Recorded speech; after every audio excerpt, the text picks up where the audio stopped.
Friends, how are you? I hope you are fine and enjoying the videos, and welcome again to the Pinky Goyal Commerce classes. In this video we cover the 10th class economics, globalisation and the Indian economy. बेटे इस chapter को पढ़ने से पहले अगर मैं इस chapter को दो पार्ट्स में डिवाइड करूंगी, globalisation and the Indian economy, यानी कि what is the relationship between globalisation and Indian economy. बेटे इसी चैप्टर में इन रिलेशनशिप को हम स्टडी करेंगे। तो सबसे पहले आप लोगों को पता होना चाहिए कि मार्केट क्या होती है और उसमें प्रोडक्ट का। आज आप लोग देख रहे हैं कि इंडिया की मार्केट में चाइना के प्रोडक्ट बहुत ज़्यादा थे, लेकिन ड्यू टू कोविड-19 अब वो कम हो गए हैं। लेकिन उससे पहले अगर आप लोग देखें तो इंडिया की मार्केट में चाइना का प्रोडक्ट बहुत ज़्यादा था। तो मार्केट एक वो प्लेस होता है जहाँ पर बायर्स और सेलर दोनों अपनी नीड को सेटिस्फाइड करते हैं, यानी कि बायर जो खरीदने वाला होता है and seller both satisfied their needs, अपनी अपनी नीड्स को सेटिस्फाइड। बायर उस प्रोडक्ट को परचेज करके बाय पेइंग, और सेलर उस प्रोडक्ट को सेल करके गेटिंग द प्राइस। तो दोनों को मुनाफा हो जाता है। इस तरह से वो अपनी नीड को सेटिस्फाइड करते हैं। बेटा हम लोगों ने यहाँ पर बायर और सेलर की नीड को तो सेटिस्फाइड कर लिया। Now we come to the product. Product होते हैं जो कि बायर की नीड को सेटिस्फाइड करते हैं, लेकिन nature of product in the market got transformed over the period of time, यानी कि काफ़ी समय से अब इसकी ट्रांसफॉर्म्ड हो रहा है, यानी कि रंग रूप बदल रहा है। ध्यान से सुनेंगे कि काफ़ी समय पहले फिएट एंड एम्बेसडर दो ही कारें थी जो इंडियन रोड पर मैक्सिमम नज़र आती थी, लेकिन ड्यू टू प्रोडक्ट के ट्रांसफॉर्म के कारण आज टॉप की वर्ल्ड क्लास की कार भी इंडियन रोड्स पे नज़र आती हैं। अगर आप लोग कैमरा की बात करें तो कैमरे में भी इतना ज़्यादा नहीं था और कोई ही उसको चला पाता था, क्योंकि वो इतनी टेक्निकल उसको नॉलेज होनी चाहिए थी। लेकिन आज camera available in your mobile also. तो ये मल्टीपल वैरायटी ऑफ प्रोडक्ट कहाँ से आया, कैसे आया? ये आया आपका ग्लोबलाइजेशन। तो globalisation it is the process through which one country can trade to another country without any restrictions। किसी भी रेस्ट्रिक्शंस के बगैर वो एक दूसरी कंट्री में अपने सामान को ले जा सकते हैं, बेच सकते हैं और ख़रीद सकते हैं। ग्लोबलाइजेशन इसके अलावा भी बहुत कुछ है कि वो क्या चीज़ें होती हैं वो हम लोग करेंगे। तो इस चैप्टर में हम लोग करेंगे ग्लोबलाइजेशन के थ्रू कि एमएनसीज एंड देयर वर्किंग, इसमें प्रोडक्शन अक्रॉस कंट्रीज़ के दो बटे जो इसकी एमएनसीज और देयर वर्कर ने इसको दो पार्ट्स में बांटा है। सेकेंड पार्ट है इंटरलिंकिंग प्रोडक्शन अक्रॉस कंट्री, ठीक है। फिर हम करेंगे foreign trade and integration of market. Globalisation वैसे मैं आपको बता ही चुकी हूँ कि एक प्रोसेस होता है जिसमें एक कंट्री के लोग दूसरी कंट्री में आसानी से किसी भी, यानी कि फॉरेन ट्रेड के साथ साथ कस्टम और कल्चर को भी अडॉप्ट कर सकते हैं। WTO की वर्किंग क्या होती है? तो अब हम लोग करेंगे सबसे पहले प्रोडक्शन अक्रॉस कंट्री होती क्या है, क्योंकि अभी हम लोगों ने करा कि आपको जो वैरायटी ऑफ प्रोडक्ट अवेलेबल होते हैं उसमें आप लोग कैसे काम करते हैं, क्यों ग्लोबलाइजेशन के थ्रू ही आपकी वैरायटी ऑफ प्रोडक्शन कैसे हुई। तो उससे पहले मैं आप लोगों को बताना चाहूँगी कि क्लोज्ड इकॉनमी। बट जो ये ग्लोबलाइजेशन है, जो आपकी ये ग्लोबलाइजेशन है दैट इम्प्लीमेंट इन 1991, इसको हम लोग LPG पॉलिसी में जी के द्वारा जाना जाता है। 1991 में इकोनॉमिक रिफॉर्म के थ्रू ही। बिफोर 1991 आपकी जो इकॉनमी थी क्लोज्ड इकॉनमी, यानी कि जो भी प्रोडक्शन की होनी है, यानी कि जो भी प्रोड्यूसर ने बनाया प्रोडक्शन की, उसको with in domestic territory. Domestic territory means आपकी देश की सीमाओं के अंदर ही उसको कंज्यूम करना। डोमेस्टिक टेरिटरी मीन्स जो देश की सीमाएं हैं, जो कि फिजिकली आपके मैप के द्वारा बाउंड्री को डिफाइन किया जाता है, तो उस बाउंड्री के अंदर जितनी भी प्रोडक्शन हुई या जो भी प्रोडक्ट बनाया उसको ही आप लोगों ने लेना है। लेकिन ड्यू टू बहुत सारे क्राइसिस थे, बहुत सारी प्रॉब्लम आई और 1991 ने हमने ओपन इकॉनमी को ओपन कर लिया। यानी कि नाउ इस क्लोज्ड इकॉनमी में कोई भी फॉरेन कंट्री की कंपनीज या फॉरेन कंट्री हमारे देश में आके नहीं कर सकती थी। अगर हम लोग इंपोर्ट और एक्सपोर्ट भी करते थे, इंपोर्ट एंड एक्सपोर्ट, तो वो भी गवर्नमेंट की परमिशन से with in a limited Kota's. Now after getting open economy तो हमारे क्या हुआ कि हमें 1991 में इसकी इजाज़त मिल गई, जिसके कारण अब एमएनसीज जिसको कहते हैं कि वो अब बड़ी बड़ी कंपनीज होती हैं जिनका एक कंट्री से दूसरी कंट्री में भी आपका प्रोडक्शन करते हैं। तो जो आपका प्रोडक्शन है वो अपनी कंट्री से निकलकर दूसरी कंट्री में भी जा सकता है। तो वो cross the boundaries of this country were raw material, food stuff, finish product. तो जो पहले कॉलोनीज थी सच एज इंडिया एक्सपोर्ट करता था रॉ मटेरियल, ठीक है, फूड स्टफ को, अब इंपोर्ट फिनिश गुड। तो trade was the main channel जो कि डिस्टेंस करता था। तो लेकिन इसके बाद अब क्या हुआ क्लोज इकॉनमी में, तो अभी आप लोगों को पता ही है कि ईस्ट इंडिया ने आपकी कंट्री में क्या क्या काम किया था। तो अब ओपन इकॉनमी से कंपनी क्या होती है जो दैट ओन्स और control production in more than one nation, यानी कि वो कंपनीज जो कि एक देश में ऑपरेट करने की बजाय मोर देन वन नेशन में काम करती हैं। जैसे कि एमएनसीज का ऑफिस कहीं होता है, फैक्ट्री कहीं होती है, जहाँ पर कैसे मिले MNCs operate in different countries where they get cheap labor and other resources of production, यानी कि उनको प्रोडक्शन करने में मदद करे। क्योंकि इसमें क्या होता है कि आपकी cost efficiency he is the main factor in international market. I hope you understand. बेटे यहाँ पर फ़ायदा क्या होता है कि जब ग्लोबली आपकी कोई कंपनी मैन्युफैक्चर करती है तो वो प्रोडक्शन यूनिट वहीं पर लगाती है जहाँ पर उसको चीप लेबर मिल जाए और अदर फैक्टर मिल जाए। जैसे अगर मान लो कोई एक उसने यूएसए की बात करते हैं हम लोग, तो यूएसए ने अपनी लोकेशन को कहाँ पर प्रोडक्शन यूनिट कहाँ पे मिलाएगी, जहाँ पर पॉपुलेशन ज़्यादा हो। तो चाइना और इंडिया दो ही ऐसी कंट्री हैं जहाँ पर उसको ईजिली लेबर स्किल्ड और अनस्किल्ड दोनों तरह की जो लेबर होती है वो आपके काम में आ सकती है। क्योंकि जो हाईली स्किल्ड लेबर होगी वो इंजीनियर्स हैं, उनकी टेक्निकल एक्सपर्ट को समझेंगे, और जो अनस्किल्ड होगी वो उसकी लोअर क्लास को काम को फुलफिल करेंगे। तो इससे क्या होता है कि जहाँ पर उसको स्किल्ड और अनस्किल्ड लेबर सस्ते दामों पर मिल जाती है और अदर इकोनॉमिक जो फैक्टर ऑफ प्रोडक्शन है वो अवेलेबल होंगे, वो उस कंट्री में लगाएगी। तो ये कैसे होता है अब देखेंगे हम लोग नेक्स्ट टॉपिक के through, interlinking production across country. तो इसमें बेटे आपके ये 4-5 क्वेश्चन बनते हैं इस टॉपिक में कि which factor are consider for MNC setup production plan, कि प्रोडक्शन प्लान को सेटअप करने के लिए क्या क्या एमएनसीज को क्या क्या फैक्टर कंसीडर करेगी।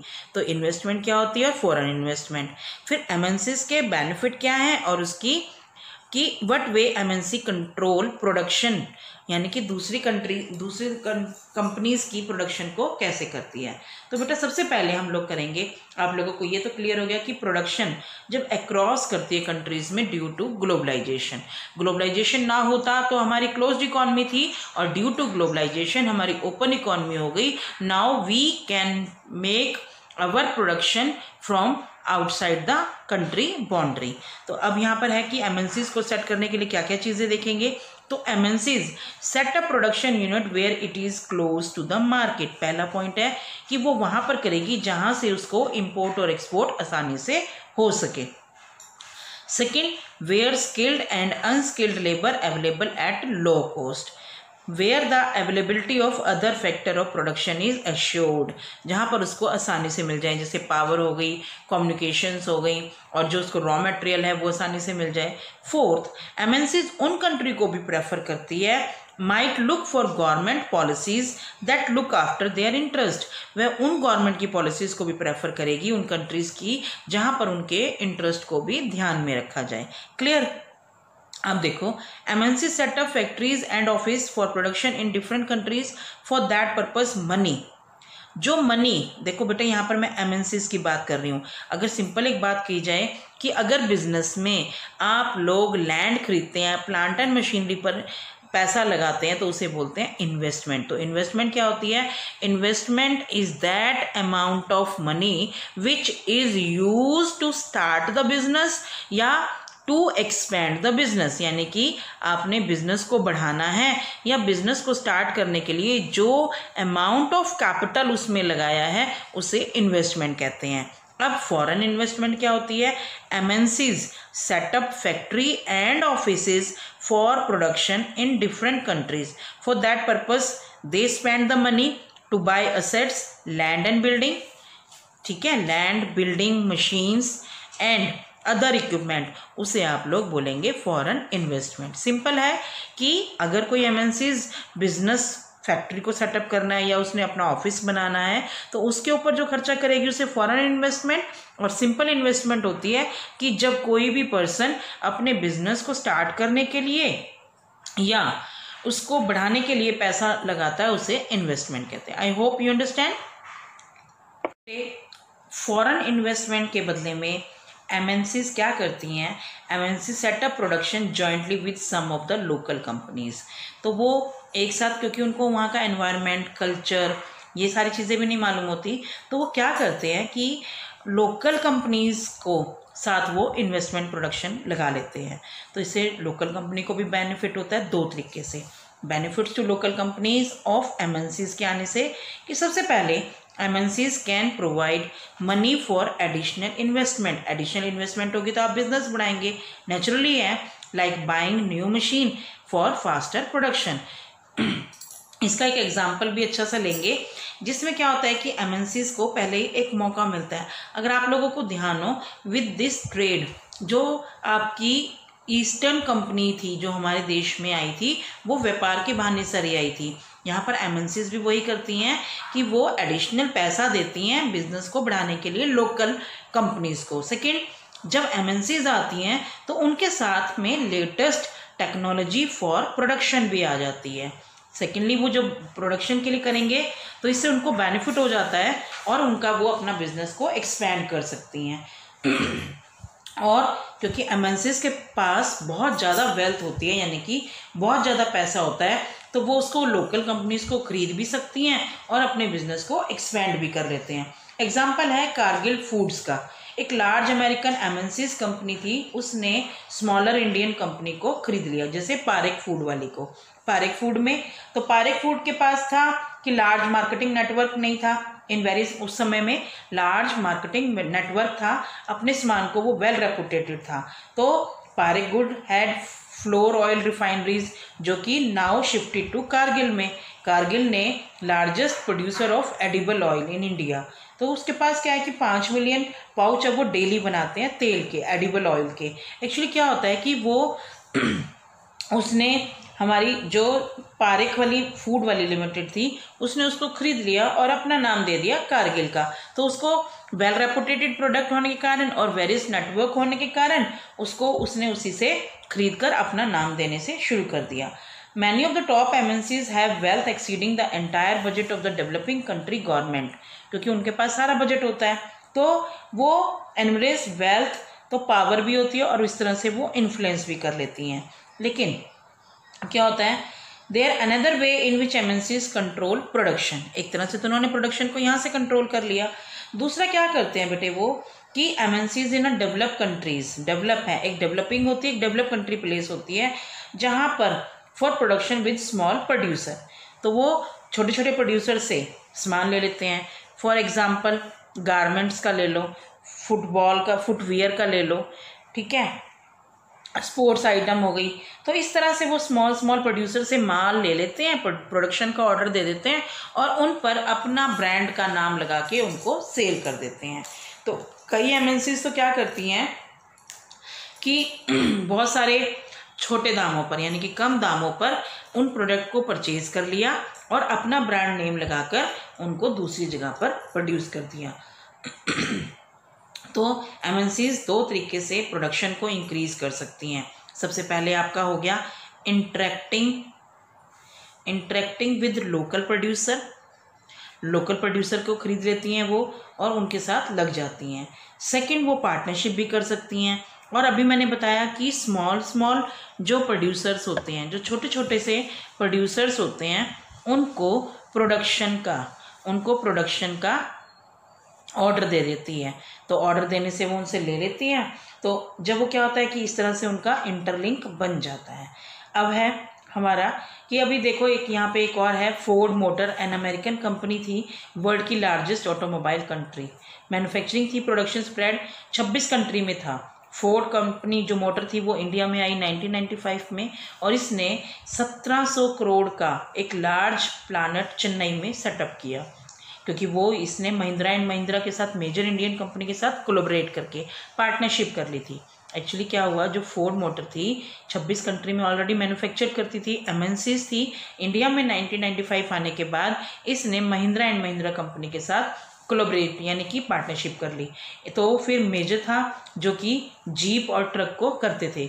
बट द ईयर 2004 में Ford Motor was selling 27,000 car in Indian market, उसको एक मार्केट मिल गई, और 24,000 car were exported from India to South Africa. अब जो उसने एक्सपोर्ट इंडिया से की उसका बेनिफिट तो उसी को ही मिलेगा, और कुछ एक पोर्शन, क्योंकि यहाँ पर इंडिया में क्या होगा कि कार मैन्युफैक्चरिंग हो गई, लोगों को एम्प्लॉयमेंट मिल गई, और यहाँ पर टेक्नोलॉजी का भी यूज़ हो चुका है। तो इस तरह से वो प्रोडक्शन के लिए बेनिफिट पहुंचा सकती है इंडिया मार्केट को, या जिस भी कंट्री में वो काम करना चाहेगी। Now foreign trade and interaction of market, इस हेडिंग को देखेंगे। इसमें क्या होता है कि बहुत लंबे समय से आपको पता ही है कि जहाँ पर भी इन ट्रेड के कारण एक देश के दूसरे देश के साथ संबंध बनते हैं। अगर आप लोग India South Asia to market में ईस्ट एंड वेस्ट बहुत सारे ट्रेड की वजह से रूट बनाए गए थे। और यहाँ पे अगर हम लोग बात करें, स्पाइस रूट हो गया, सिल्क रूट हो गया, अब जैसे हमारे पास 4 हैं पानी के रास्ते से जो जाते थे, तो यहाँ पर ईस्ट इंडिया कंपनी को भी याद है कि वो भी इन्हीं ट्रेड की वजह से आई थी। तो what then is basic function of foreign trade. Foreign trade में क्या होता है कि एक अपॉर्चुनिटी क्रिएट की जाती है प्रोड्यूसर के लिए कि वो अपनी डोमेस्टिक कंट्री से बाहर निकलकर, डोमेस्टिक मार्केट से बाहर निकलकर वो अपने प्रोडक्ट को दूसरी कंट्रीज़ में भी सेल कर सकता है। तो ये होता है आपका फॉरेन ट्रेड। फॉरेन ट्रेड की अगर आप लोग दिखना चाहें तो ये हो सकती है foreign trade where a producer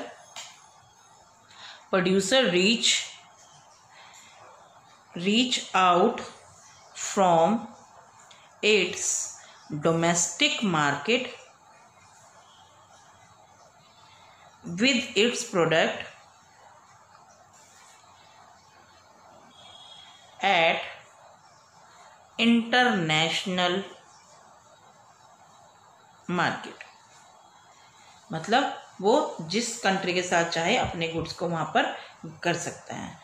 तो अगर वो उसको एक्सपेंड करना चाहेगा तो उसे फॉरेन मार्केट कहा जाता है। तो अब आता है हमारे पास कि फॉरेन ट्रेड से रिजल्ट क्या क्या निकलेगा। एक मार्केट कनेक्ट होती है, आपका कल्चर भी आदान प्रदान, कल्चर है, कस्टम है, टेस्ट है। अब इंडिया में वेस्टर्न टेस्ट तभी आया ट्रेड की वजह से, अदरवाइज़ आपको नहीं आती। वैरायटी अवेलेबल हो गई लोगों को, अब लोग वैरायटी ऑफ गुड्स को मांग रहे हैं। चाइनीज़ टॉयज़ की बात की जाए, चाइनीज़ की अगर हम लोग इलेक्ट्रॉनिक की बात कर रहे हैं, तो ये सब चीज़ें हमारे यहाँ पर एमएनसीज में ब्रांड में जोड़ देती हैं। तो अब ग्लोबलाइजेशन होता क्या है, तो ग्लोबलाइजेशन का अगर हम लोग बात करें, foreign investment by MNCs in these countries have been rising. तो ये foreign trade between countries has been rising rapidly. तो foreign trade is also controlled by the MNCs. तो यहाँ पर यही चीज़ें आएंगे। तो ग्लोबलाइजेशन क्या होता है, globalisation is the process where a person or a company can deal in many countries with many nation at a time।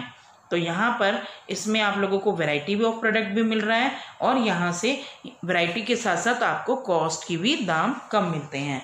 तो globalization is the process of rapid integration, जोड़ना और इंटरकनेक्शन बिटवीन कंट्रीज।